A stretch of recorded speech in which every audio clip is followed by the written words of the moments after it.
All right. Y'all already know what it is. Prince Sports here, man.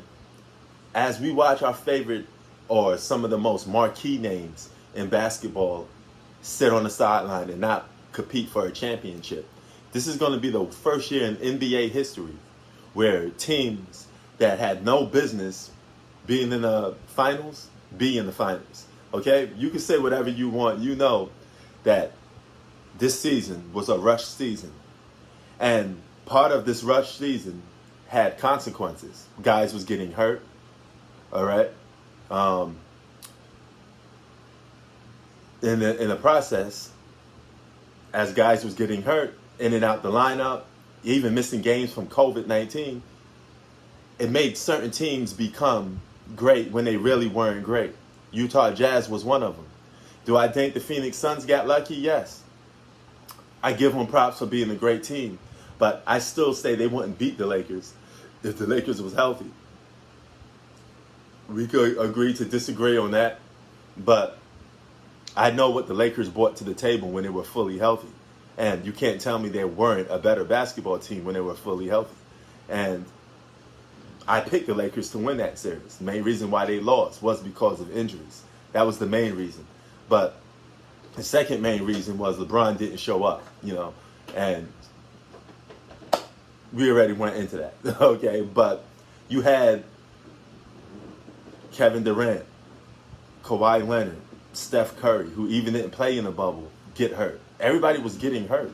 Now, you could chop that down to COVID-19 and a rush schedule, or you could chop it down to some guys just wasn't in basketball shape and didn't take this season very serious. Now, I have problems with that because you're professional basketball players. You should take the season very serious. But if you don't, you're going to get hurt. All these guys have been getting hurt. Kawhi Leonard, LeBron. LeBron missed half the whole regular season. Kevin Durant only played 36 games. The list goes on and on. All these guys was missing seasons. If you're going to put an asterisk or say what season in NBA history was closest to be a throwaway season, it had to be this season. Or you can make a case for last season. Last season, these guys played basketball. Then all of a sudden, they take 4 to 5 months off. Then they come back and play basketball? If anything, I know they played in a bubble, which was completely different. But a lot of these guys had months off from playing basketball. They should have came in shape.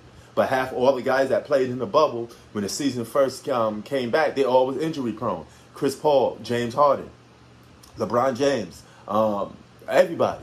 Everybody that played in the bubble came back to this very next season injured.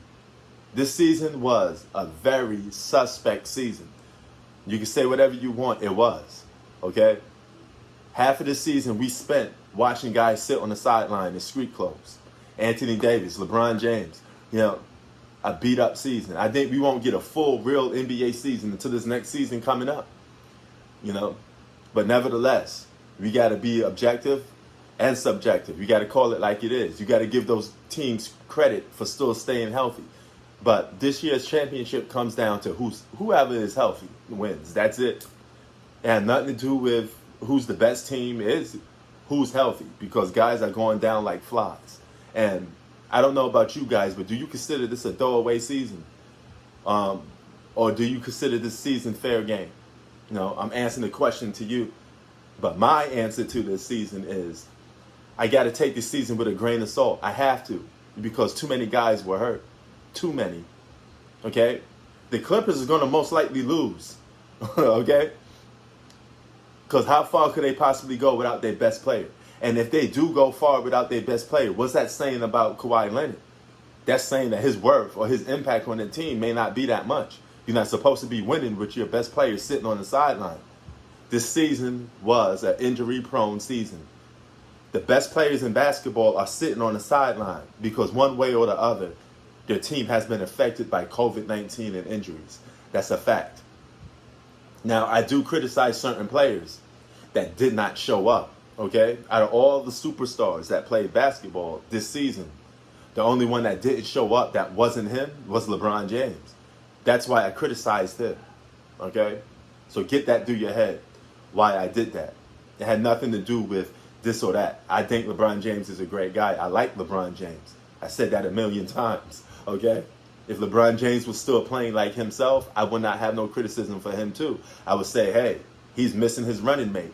He was the alpha and his number two didn't show up. But they reversed roles.